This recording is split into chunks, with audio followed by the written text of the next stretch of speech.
وہ پوچھتی ہے کہ پرانے زمانے میں اللہ تعالیٰ نے پورے کے پورے قوم کو مٹھا دیا کہ ان کے گناہ کی وجہ سے، جن میں سے ایک یہ بھی گناہ تھا کہ وہ انسانوں کو قربان کر رہے تھے اپنے وہ بتوں کے لیے.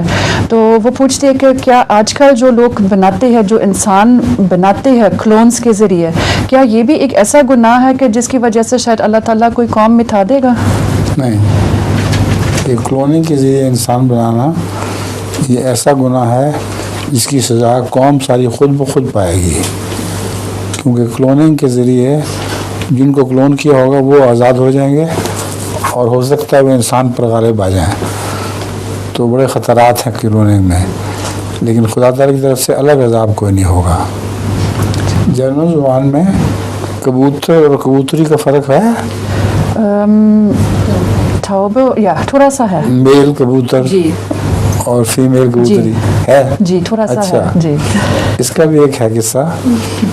ایک شخص دیکھا ایک کبوتر بیٹھا ہوا تھا تو وہ حیران ہو کے دیکھ رہا تھا اس کو. ایک اور آدمی پاس سے گزرا، اس نے کہا بھائی مجھے یہ بتاؤ کہ کبوتر ہے کہ کبوتری ہے؟ کہ تو کوئی مشکل نہیں ہے، تم اس کو دانہ ڈالو، اگر کھا گیا تو کبوتر ہے، کھا گئی تو کبوتری ہے.